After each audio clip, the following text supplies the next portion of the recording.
In an era of gaming where the 4090 is equivalent to the 5090 and AI is skyrocketing prices for the normal gamer, there's one very important question to ask. Is price more important than performance? I came across this statistic the other day, and it got me really thinking. If 75% of all users of the PS5 opt for higher frame rates at the cost of visual quality, what does that mean for the average gamer? If we go by this paragraph alone from kicker.net, it's saying that people prefer a smoother performance as opposed to a higher quality one. Of course, I understand that the difference between consoles and PCs are quite different. These companies will usually take a big hit on the consoles and make it back with their subscription services, with the games themselves. No matter what, they usually tend to make it back. That's how their models work.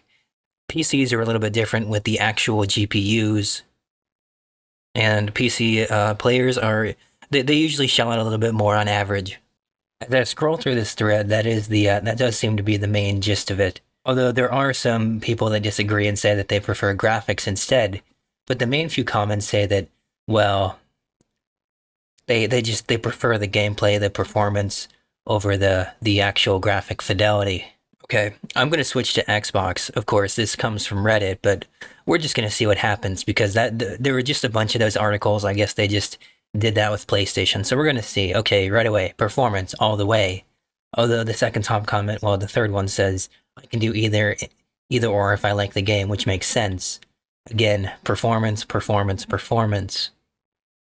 So why is this so important? Why is performance so highly valued over quality? Is it because GPUs are just more of a gimmick now? They're pushing so much for AI that it's just out of the realm of normal gamers. Now, I tried to look this up for actual PC gamers. However, I couldn't actually find anything. It just kind of redirects to the console subreddits, Xbox Series S and PlayStation. So that didn't really get very far. But I mean, there is this response.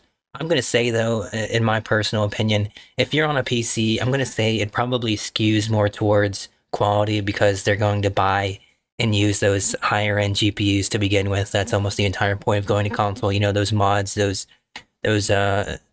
more used things. You know, you buy the GPU, you want to use the GPU, you know what I mean? You want to use those threads and cores and everything. You can't really do that as much as on a console. Anytime a console game gets mods, it's a huge deal, and that's why, because it never happens. Okay, so my bad. It wasn't as bad as I made it sound. There's actually a 25% increase between these two on this graph. I mean, that's not the only one. There's a bunch of these, so you can really, but I mean, 4 more gigabytes of RAM or VRAM, that's not really that big of a difference, especially for the price tag. However, I mean, the 5090 would be better suited for it. Yeah, with the, I think it's the 6900 that AMD is releasing. I don't remember the exact name because I don't really buy AMD. That might change in the future, honestly, with how ridiculous graphics card prices are getting. But that card alone seems to be a pretty good contender for these high like scalpy prices. I mean, look at that. I know this is a thumbnail, but still, the AMD 6900, I believe that's what it is. Anyway, it was one of these that just released. It's like $600 or $700 or $800. It's a much better budget card. Of course, that reflects in the quality, the performance of this card, but it's still much better, okay, than a 5090, a 58. Like, you don't want to spend $6,000 on a new fucking PC, okay? Because you just bought your you just bought your Xbox for 500 or 600. You know what I mean? You don't want to have that huge jump, that 10 times jump in price, unless you can afford it. And for 90% of the gamers out there, they can't afford it, okay? Oh, actually, this is announced for 1,000. I'm sorry, I didn't see that little subtitle there. But anyway, I mean, this comes from IGN Nordic, so I would say that's a pretty good. That's like half the price of the 5090, you know what I mean? Of course, it's not going to be 100% like, oh, this is the equivalent of a 5090, you know what I mean? But it's going to be pretty good, okay? It's getting a lot of hype, and that's not for no reason, okay? People aren't just going to buy a product and say, oh, well, you know what, this is better for no reason. They're not just going to do that, you know what I mean? It comes with 16 gigs of GDDR6, However, I mean, 16 versus 28 for half the price, that's not bad. That's not bad. That's a lot more doable than $2,000. I mean, that's the price of a fucking shitbox you can pick up off of Facebook Marketplace. You know what I mean? That's the price of a fucking car. That's a down payment for something. Okay, you can start some fucking home improvement projects. Like, you could fucking.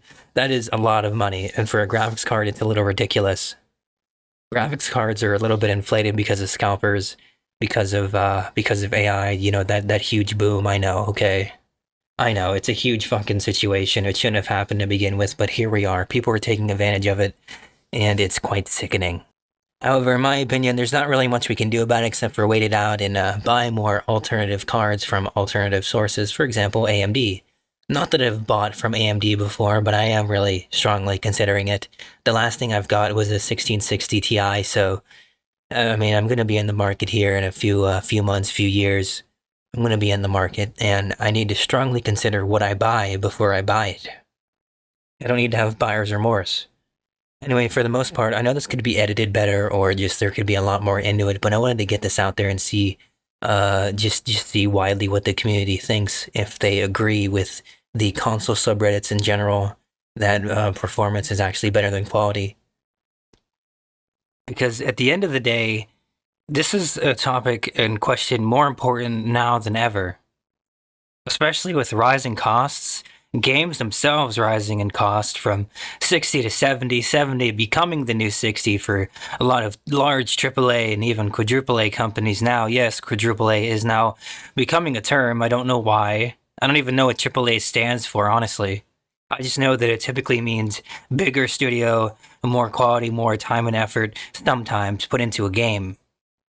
In other words, if something is AAA, there's just more put into it. It's not indie. To get back on topic for the little conclusion here, I guess, and to maybe even restate my thesis a little bit. If 70% of PlayStation gamers and, well, however many percent of Xbox players are saying that, well, performance is more important than fidelity, what do PC gamers have to say? And is this a continuing trend? Or is it something that'll just die out given enough time? After all, games are starting to see a lot more increase in quality and storage. If you pick a few certain games, you'll have a terabyte gone in no time. And in the early 2000s, we didn't even think we'd ever see a gigabyte in our lifetime. Okay, floppy disks were still around. USB flash drives were just starting to become a thing. Like, we didn't even think we were going to see anything more than a few...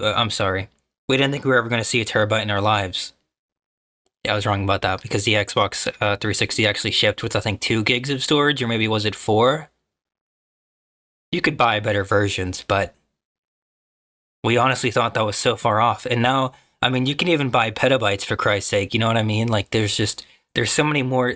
Like, I don't remember what it's called. I'm pretty sure it's just the rate of technology and how it expands. You know, it's technology is exponential. I don't know if you've ever heard that phrase, but I would say that probably applies here, at least to a certain point. We're now up to terabytes and petabytes, you know. What's next? Exabytes?